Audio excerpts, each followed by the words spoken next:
experience in academia research.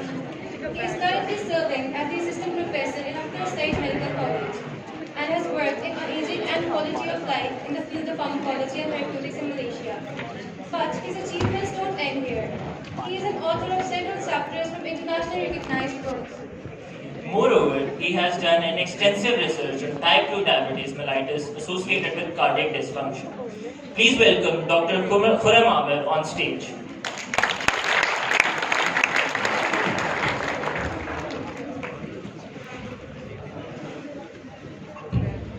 Assalamu alaikum and good morning, everyone.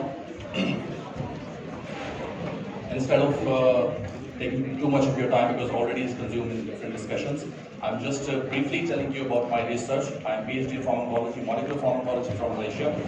So I did my research actually in type 2 diabetes associated cardiac dysfunction, but we dig out the molecular basis of the meta-inflammation, because meta-inflammation is the basic background in the type 2 diabetes mellitus.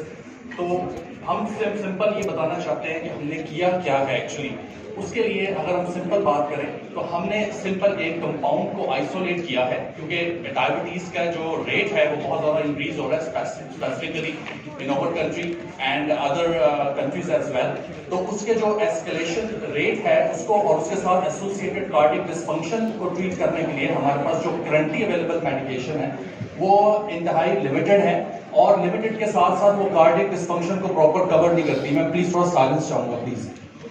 वो cover up नहीं करती उसको, तो इसलिए basic need है कि हम कुछ नेचुरल कंपाउंड, कुछ न्यू कंपाउंड्स, कुछ न्यू थेराप्यूटिक्स को आइसोलेट करें और उसको इन्वेस्टिगेट करें. तो उसके लिए हमने एक compound, that is the compound is name was arjunolic acid. Arjunolic acid की एफिकेसी हमने चेक किया कार्डियक डिसफंक्शन के ऊपर बेसिकली, और इस कंपाउंड को हमने सबसे पहले आइसोलेट किया है, उसको आइडेंटिफाई किया है.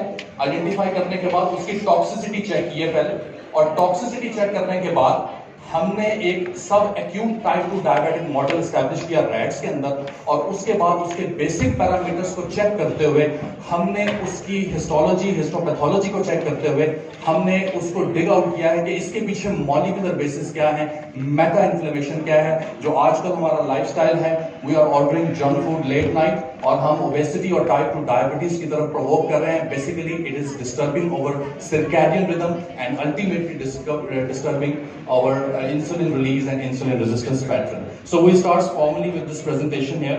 So this is the, according to IDF Diabetes Atlas 9th edition, this is 2022 report. 50%, 51% increase is seen, and in year 2045, 700 million will be affected. Meanwhile, the cardiac dysfunction will increase at the same pace. So this is the compound arginolic acid, which we isolated from the Terminalia arjuna. Its role was already established against type 1 diabetes, but its acute oral toxicity and a role against type 2 diabetes was not elucidated.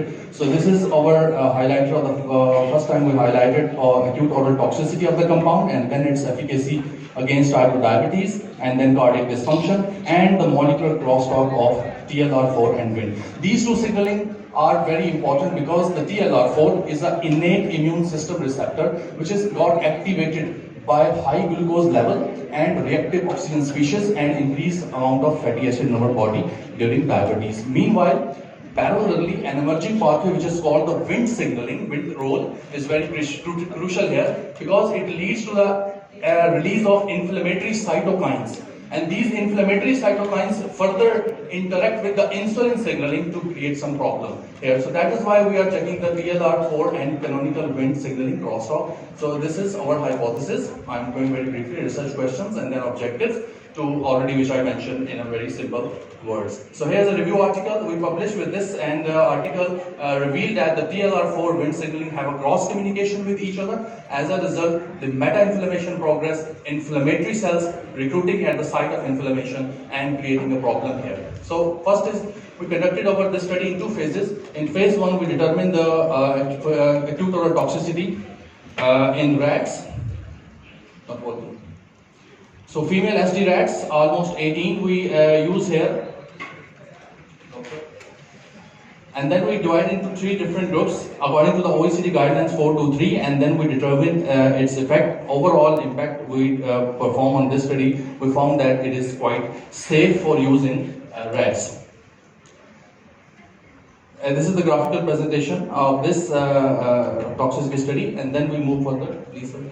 And the results of this were published in our paper in PRJ, which revealed that the outcome of the study revealed that it is safe to use in rats. So after this, we established the model of type 2 diabetes.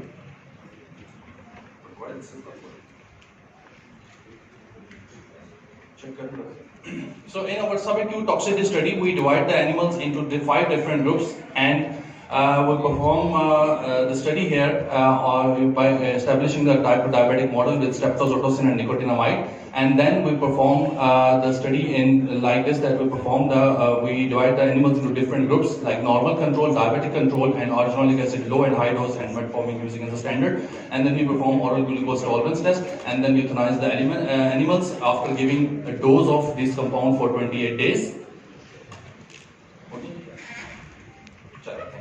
And then in this we further take the blood sample for the cholesterol lipid profile, and then we use ELISA kits for the serum tissue biomarkers like insulin, C-peptide, HbA1c, growth differentiation factor 15, and CKMB. And then serum tissue inflammatory cytokines we investigated, and then we performed histopathology of the pancreas and the heart and stained it with the HND and MD staining. And then we done protein extraction of from pancreas and the heart by using just automated Western blot. We perform expression of 24 protein targets from 4 different signalings, including TLR4, Wnt signaling, Notch signaling, and then insulin signaling. And then after this, we got pancreas. From pancreas, we got 10 targets positive, and from heart, we got 12 targets positive here. And then we performed immunohistochemistry to determine the localization of the proteins, and then mRNA on these proteins. This is the overall flowchart of the study. So my results are published basically on outcome here and life sciences.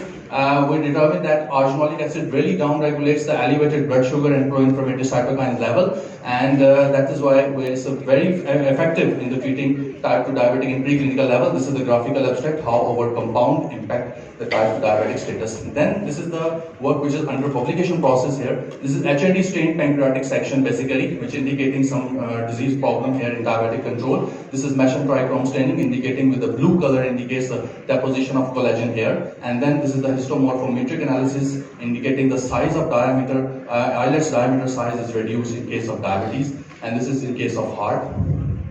And then this is the signaling basically responsible for this kind. This TLR4 activation lead to activation of myeloid differentiation factor 88, and as a result NF-kappa B, which is the pleiotropic factor, leads to the formation of a cytokine which is TNF-alpha. TNF-alpha further activate the protein which is called 3-gen N-terminal kinase JNK, and it interferes basically with the insulin signaling. This is the insulin signaling IRS1, insulin receptor substrate 1, PI3K, PAKT, and GLUT2. So this is the mechanism by which the pancreas uptake the glucose. Basically what happened, this IRS is inhibited, and as a result this signaling is blocked. Meanwhile the Wnt3A beta-catenin cross communication here, and here the CMYC and TNF-alpha activated, which further block the insulin signaling pancreas. And then in the heart, TLR4 activation, MyT88 factor, and then NF-kappa B, TNF-alpha, and Wnt signaling here also disturbing with the beta-catenin, NF-kappa B cross communication, TNF-alpha and JNK both are activated this pathway, and as a result what happened, this insulin signaling is blocked. So our compound reduce these noxious signaling, expression of this noxious signaling, and elevate the expression of insulin signaling here. So this is the method by which just automatic, this is the latest technique of Western blot. In just 2 to 3 hours we can perform the 100 Chong-over subset.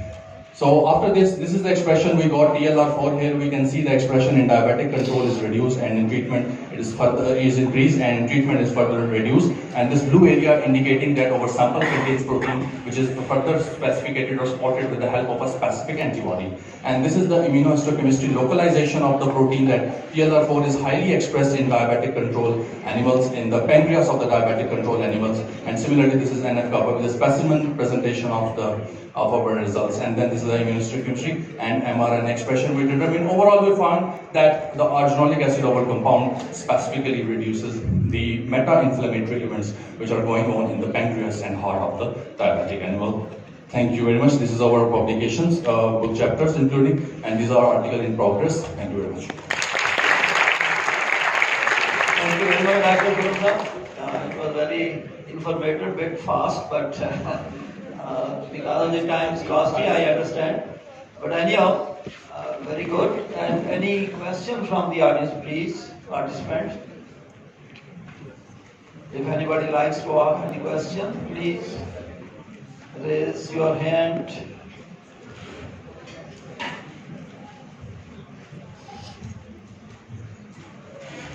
Can you go to the slide where you discuss about the receptors? The TNF, the JNK. Signaling pathway. Yeah, single part.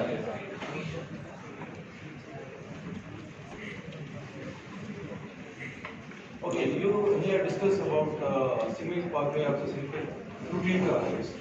So, can I get the idea about the pancreas, like where you have discussed about the signaling pathway from the TLR4 and the end, that is the group 2. So, how did you find about that the IRS has been blocked or the PLPK or the group 2 or AKT? Like, how about the JNK1, that is the Janus kinase receptor, right? So, how did you find that these receptors are actually blocked? Like, is there any mechanism for that? Like, yeah, these. If you talk about the ERK pathway or MEK pathway, so we can find out that yeah, the MEK pathway in here, these receptors can be blocked. But here, how did you find that yeah, IRS has been blocked, PLK3K has been blocked, or group 2 has been blocked? Why not JNK2, TNF alpha? Sir, actually, I wrote a review article on these signaling pathways, and I mentioned in the pharmacological research, my paper was published in 2020, and I extensively studied these pathways. TLR4 is the receptor, the rest are not the receptors. Wnt3 is the receptor, but other are the adapter proteins which are responsible to transmit the signaling from the cell surface to the inside of the cell. And after the extensive study and after writing the review article, I came to know that these two signaling pathways, actually another signaling pathway I investigated here is the NOT signaling, but unfortunately we didn't get the results, tissue expression here. So we omit this in this research. But these two pathways have a cross communication specifically at the level of the nuclear factor kappa B and the beta catenin. You can see the crosstalk or cross communication between these two pathways at the level of NF kappa B and beta catenin. And there is a research articles which leads to the information that these cross communication and the resultant production of the pro-inflammatory cytokines activated this JNK pathway. 3-gen and terminal kinase pathway. That's why we correlated, and after extensive study and extensive discussion, we selected these protein targets. This is extensive signaling. We are just representing a little protein targets here, specifically because it is very expensive technique to study these signaling pathways. That is why we're selecting the key signaling which is involved in this pathway. Okay. So another question. Please. You told us about that. Yeah, these are not actually the receptors. If talking about the receptors, these are not all of the receptors. not all, yeah. So I think so that whatever the pathways there, whatever the molecules or whatever the proteins are available, we can call it the receptors also. Whatever, if I talk about the IRS, actually these are the protein in nature. Okay. So the receptors, we are actually talking about the receptor terminology because we are linking that receptor with any of the ligand with the drug. So, like talking about that, alternatively, we can use the word for the receptor as a protein.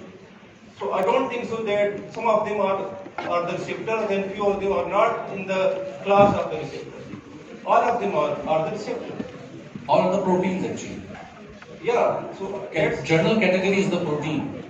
we can call it generally receptors also. That's what I'm asking. Oh, adapter protein, how we can adapter protein assisting the receptor in the transmission of which is we call signal transduction. Then the receptor receive a ligand, and after that adapter protein convey the message to the nucleus and mRNA machinery and synthesizing of the further proteins to activate. Thank you. Thank you. Thank you.